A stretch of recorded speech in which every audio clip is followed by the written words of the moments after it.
in 1971 in Colombia, a lot of things went down, and what people know as the Timewave theory was really only a small part of that sort of whole constellation of events. And when we went to Colombia, we were not looking to bring history to an end or for some new mathematical theory that would explain all and everything. Those sorts of things, that was kind of a fallout from our experience. I mean, in a way, it was the classic case of, two very enthusiastic and curious young men, which we were,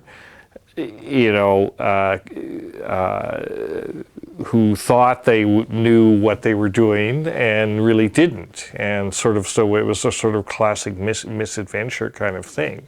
I mean, what motivated us to go to Colombia in 1971 was that, we were basically both children of the 60s. So we were immersed in the whole, sort of hippie ethos and the fascination with psychedelics. But unlike a lot of people back then, we were lucky enough or cursed enough or whatever to encounter DMT, which even then was rare.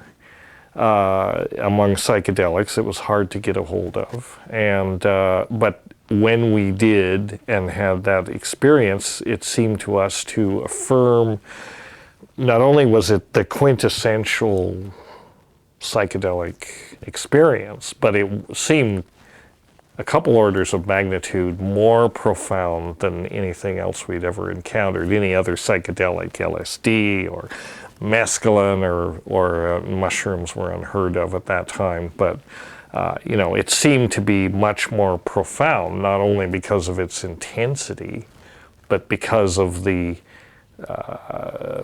complete sort of estrangement from reality that it created, and it seemed to plunge you into a completely different reality.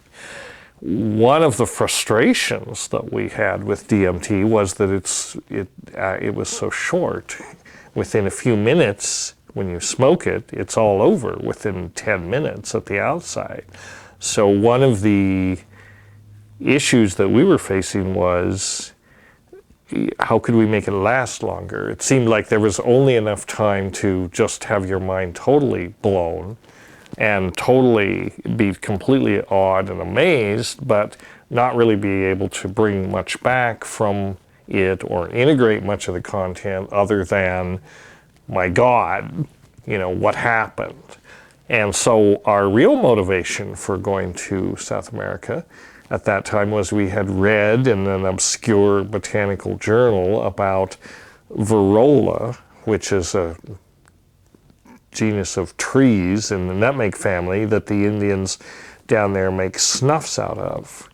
But what we had read was a different tribe that made an orally active preparation out of Varrola, and it was one of Schultes' papers that nobody's ever heard of. It was called Varrola as an orally active hallucinogen. So we thought, aha, maybe in the orally active form, DMT will last longer, and it will give us enough time to kind of navigate in that dimension and get our sea legs, as it were, and look around and spend more time to really try to understand what was going on, because what was going on seemed so profoundly different from anything we'd ever experienced, and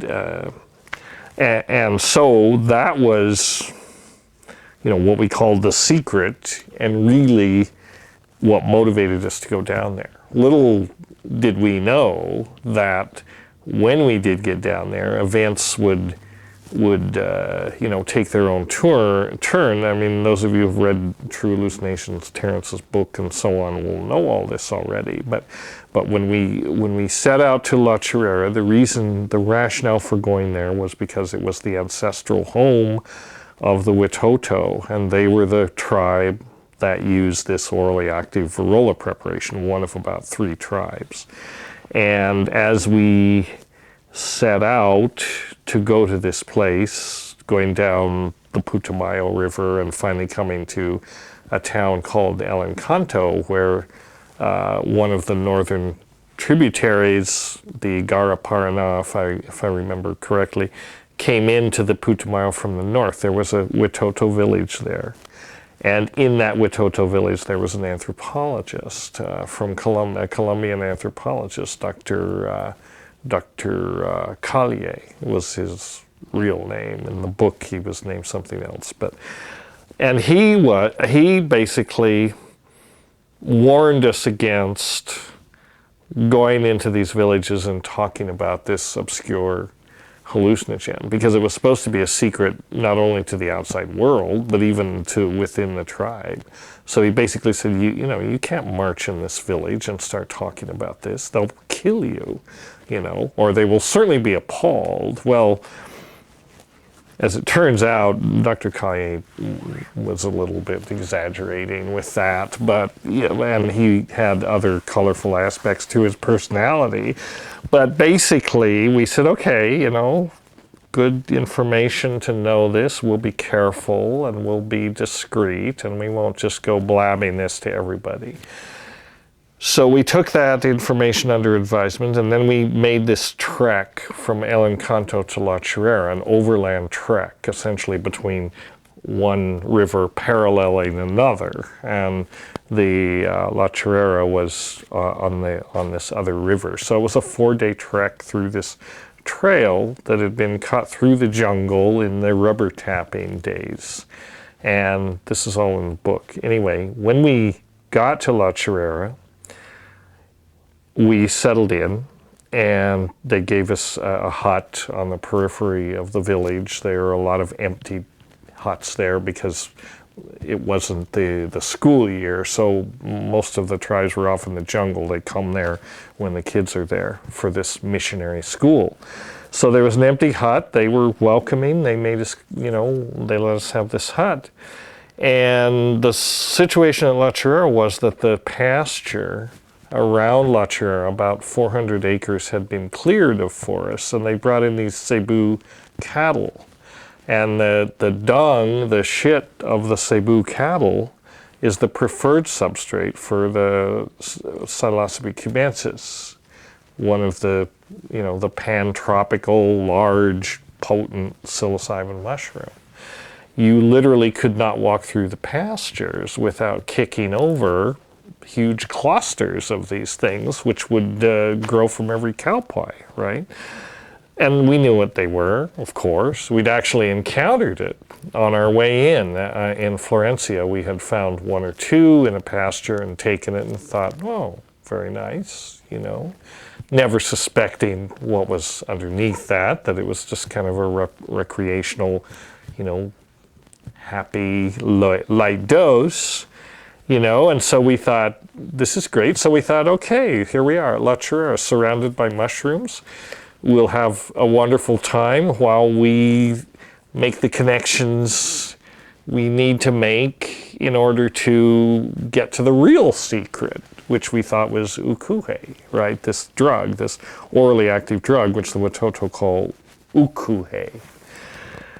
So we thought, great, there's lots of mushrooms, so we'll have fun, we were definitely recreational, psychedelic drug users, never suspecting really that the real mystery, that they were the real mystery, and that in fact, what we were looking for was the perfect orally active form of DMT, the form that that's prolonged, that's non-toxic, that's all of these things. And that is what psilocybin is. Psilocybin is very, very closely related to DMT, and in fact is converted into the body, into a molecule, psilocin, which is basically 1 atom's different than DMT. But that 1 atom makes all the difference because it makes it orally active and so on. So we were in this situation, and it was kind of a holding mode, and we didn't really know, we didn't have a clue what to expect. We didn't have a clue about just about everything in those days. But what we found was that one of the situations that was there, we had brought in a lot of canned food and a lot of dried food and so on, but there wasn't a lot to eat there. And it didn't really seem right to ask the local people for things to eat because, you know, they didn't have food either. So we were pretty much confined to what we had brought, which was canned food and rice and this sort of thing. But there are all these beautiful succulent mushrooms around, which after a while, you know, especially when you're hungry, don't taste half bad. And so these things found their way into, you know, the soups, the rice, we started sort of eating them all the time and being kind of half loaded all the time, right? And what that does, because what psilocybin does is it loosens up your cognitive categories fairly drastically. It elicits language, it elicits conversation, you know, and so we found our conversation going into, you know, some very interesting places and about, you know, what was the mystery, what were we looking for, the themes of alchemy and all of these things about we were there to do some kind of a biophysical experiment, this idea to do this biophysical experiment, to transform our own DNA into some kind of a superconducting,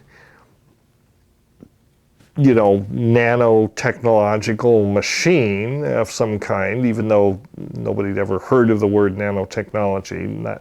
That comes later, but the idea is that we were trying to construct an artifact out of our own bodies using sound and DNA and mushrooms and light and these things. This experiment, which we dreamed up, that we predicted would have profound consequences. And it did have profound consequences, mostly for us, because what we predicted didn't happen, or we'd all be living in hyperspace right now, you know, or maybe we are living in, maybe it succeeded, I don't know, but, you know, it didn't happen as we predicted. But, you know, over a period of several days, we came up with this wild idea to do what has become known as the experiment at La Chorrera. But it's not really an experiment, and, you know, I mean, I'm a scientist. I know what an experiment is. This wasn't one. Because experiments have to have controls, and experiments have to, you know, it should be called like the ritual at La Chorrera, because that's what we did. We set up a ritual procedure that we made certain predictions about what was going to happen according to our sort of understanding of the way it was. And in a way, we backed ourselves into a corner. We got into a situation where, well, we were taking a lot of mushrooms and things were getting very strange, both inside and outside. Inside our heads, in our conversation, and also to our apparent perception outside, too. There were anomalous physical things going on that didn't seem possible. You know, at least we thought so. You know, of course, this could have just been our interpretation of it.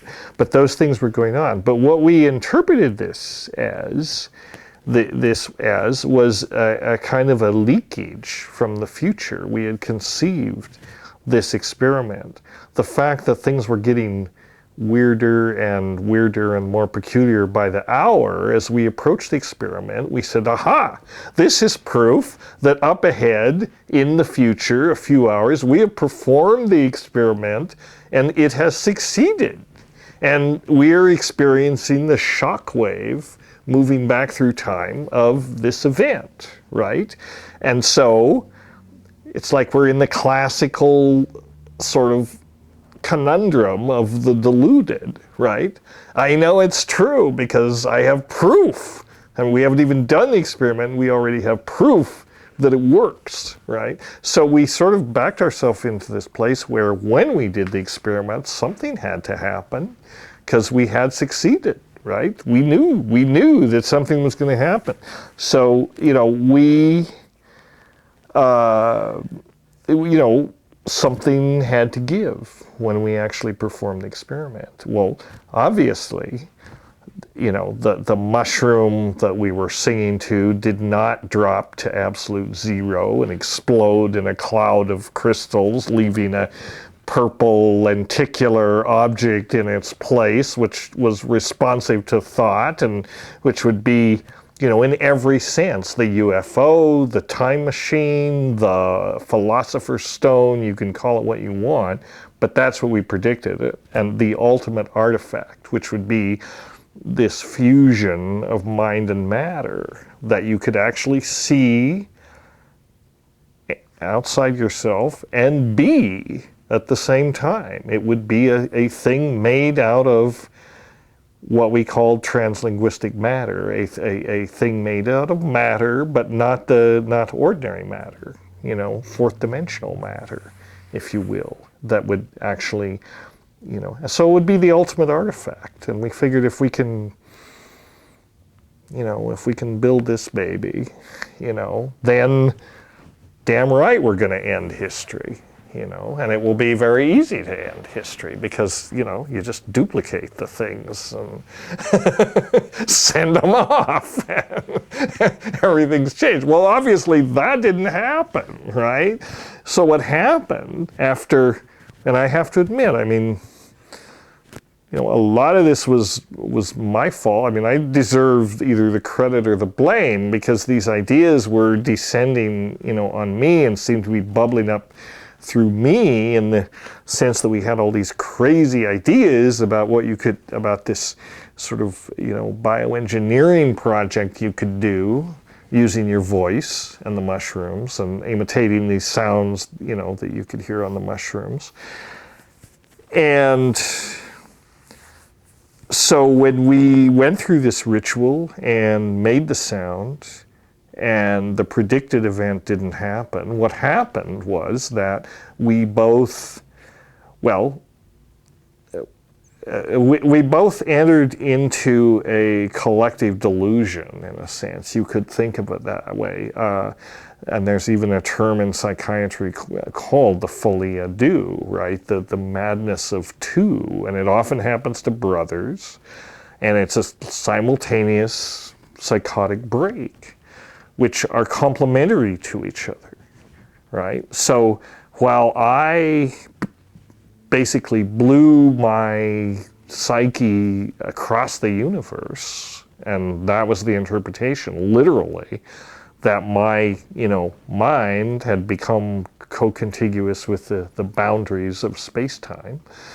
Well, I was undergoing that kind of reversal, and Terence was undergoing a complementary kind of thing where he became, sort of hyper-focused on the environment, hyper-focused on me, hyper-focused on trying to keep everything together, especially to keep me safe, because I think a lot of it, the guilt was bubbling up. Oh my God, you finally did it, You finally managed to drive your little brother crazy.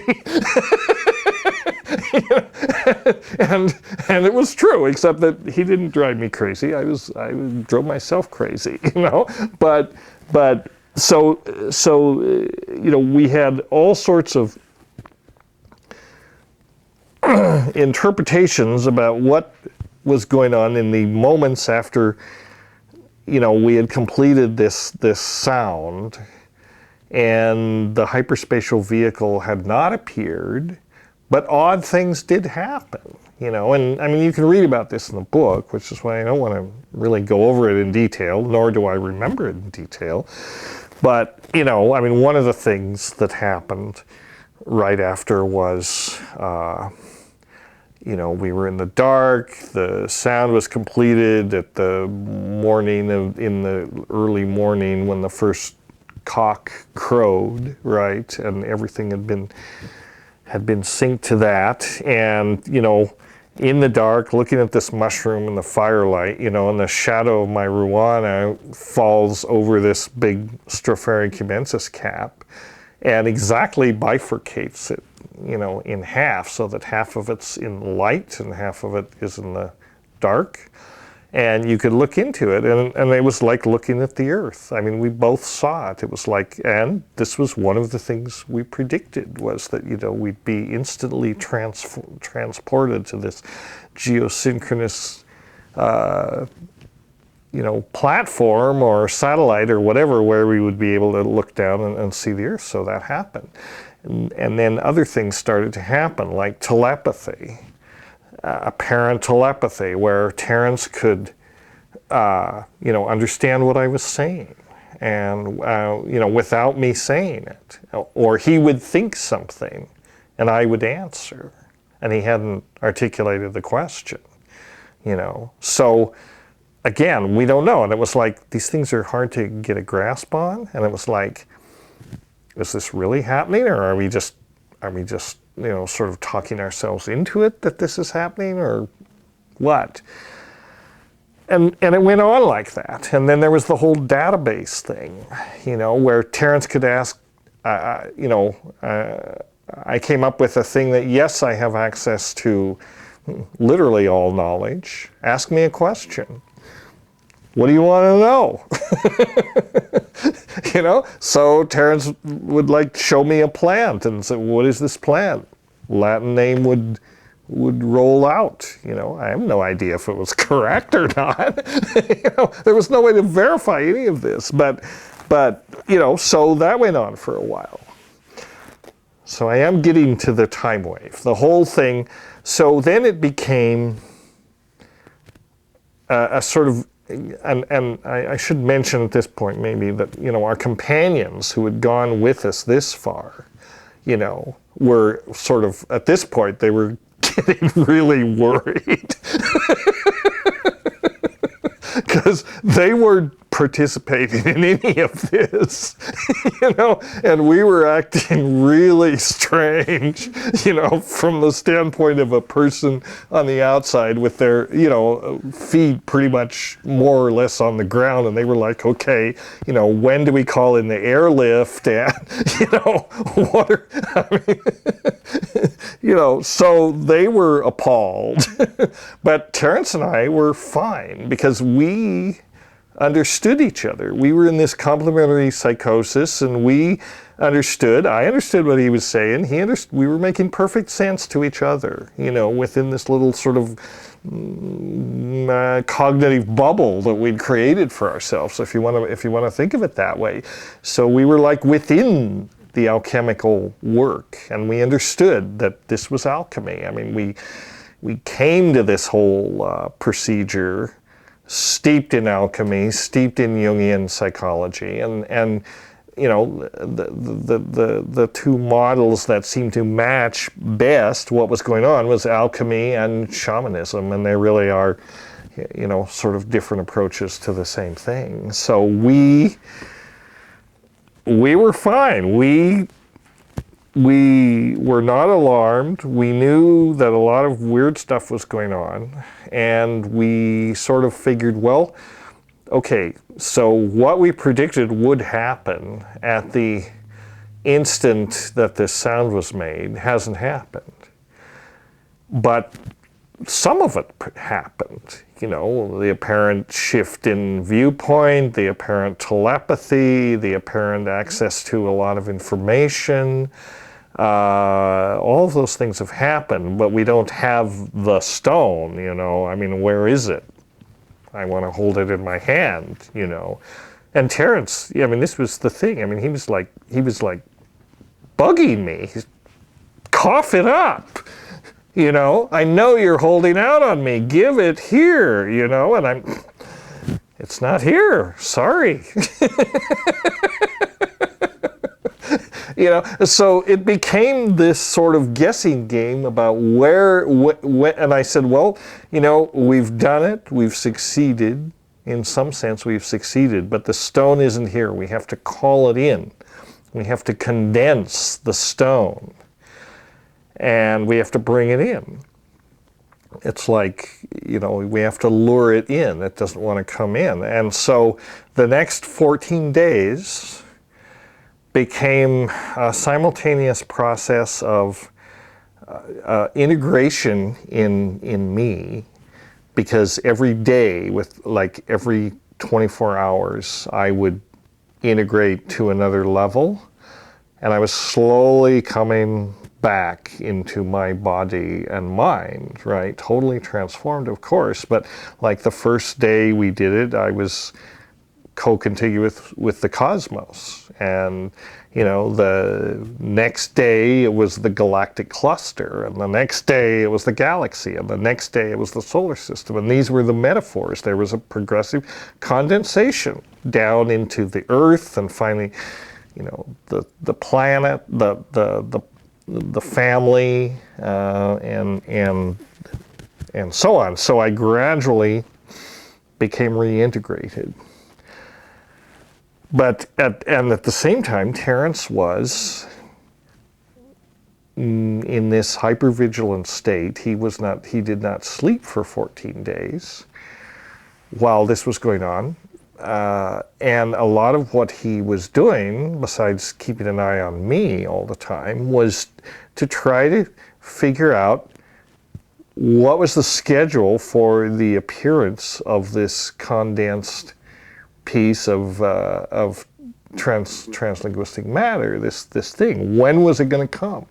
And so he started thinking about cycles, and he started counting back from the day of the experiment to the date of our mother's death, which had happened about 6 months previously, and then the same number of days forward from that. And then he started using the I Ching, and found that March 4th, 1971 was interestingly placed with respect to certain cycles you could predict from the I Ching. I think it was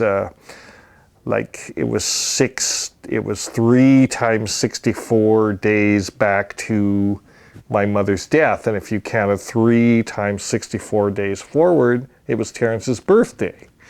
And so that all seemed very significant. And so it became this game, really, about trying to interpret these signs and figure out, when is this thing going to condense? When will the eschaton, or the ampersand that as we call it at that time, when is it going to, drop on our heads, or whatever it was supposed to happen?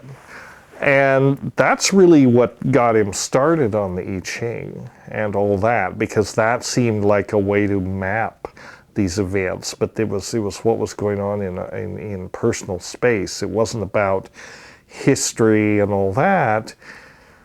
But in the process of graphing this out and looking at these cycles, and this actually took place over not all at La Chorrera, but over the next 6 months or even year, he just became totally obsessed with these cycles, and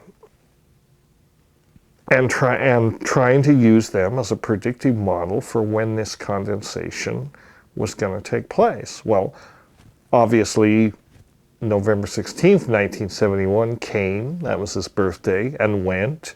Nothing happened, So that was our first date, and so then it became, okay, well, obviously that wasn't it, so we need to predict another date. And over the years, this went, the next date, based on the cycles, was the appearance we heard about Comet Kohoutek, and another one of the dates that had been predicted was December 1973.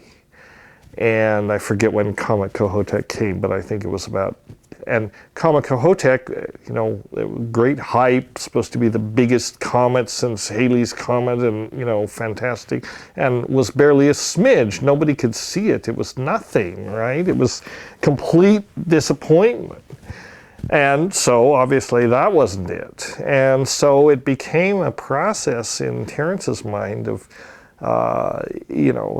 further iterations, trying to figure out what these cycles are, and trying to figure out, from the construction of the Timewave, it postulates an endpoint. It's a fractal construct. So it's a spiral, right? And it's made up of cycles nested within cycles, nested within cycles, some of which are, approach Planck's constant in duration, and others are billions of years, and everything in between.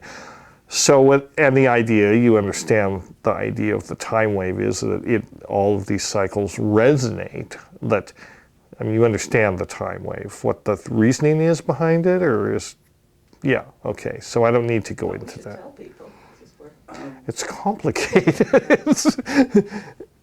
I'm not even sure I understand it, but the basic idea was that time has a granularity, in a sense.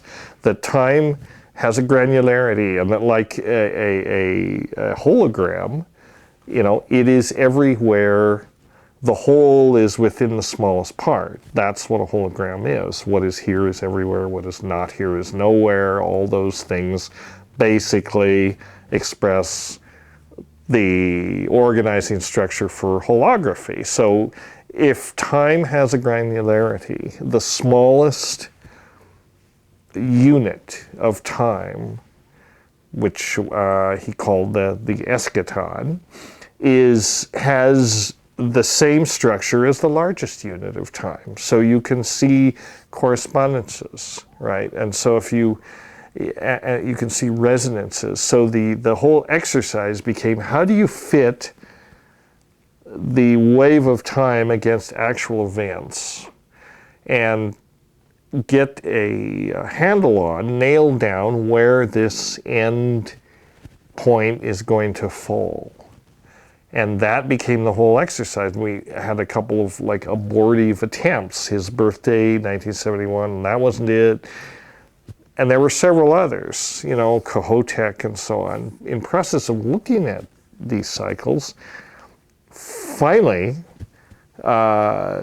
he settled on 2012, December 21st, 2012. And he claims, and I don't believe it, but he claims that it was a complete coincidence that he settled on this date, December 21st, 2012, and only later found out that it was the end date for the Mayan calendar. No, I don't buy it. I'm sorry, but, he was too well-informed, well-read a person not to have known that. And so what I do say is, okay, he came up with a date that was close, that was possibly very close to that. And he, at the same time, or in somewhere in the same time frame, he found out about the Mayan calendar, and he said, okay, clearly, there is this correspondence. And I'm not saying that he cheated or anything, because really, there's no way to cheat. This was my problem, and still is in a certain sense with the time wave, is there's no way to disprove it. And so it's not a theory, because theories, in the conventional sense, you have to be able to test them. There's no way to test this theory. What there is are and the only one that can interpret the theory is Terence, right? So it's not a theory, and it's not testable. It's an interesting idea. I'm not saying it's not interesting. In fact, it's quite interesting, but it's art. Huh? It's art. It's art, it's poetry, it's divination. It's kind of like astrology or the I Ching or some of these other things. It's a synchronistic tool. It's a way of delineating correspondences between inner and outer states, which is what astrology is. And within that level, they have validity. But you can't test astrology, or you can't test the I Ching but you can say, well, that resonates with something. That resonates with some pre-existing idea, structure, emotional structure within me. It seems to have a correspondence. But the validity of the time wave entirely depends on if you've got the end date correct, right? Because if you don't have the end date correct, then it's meaningless.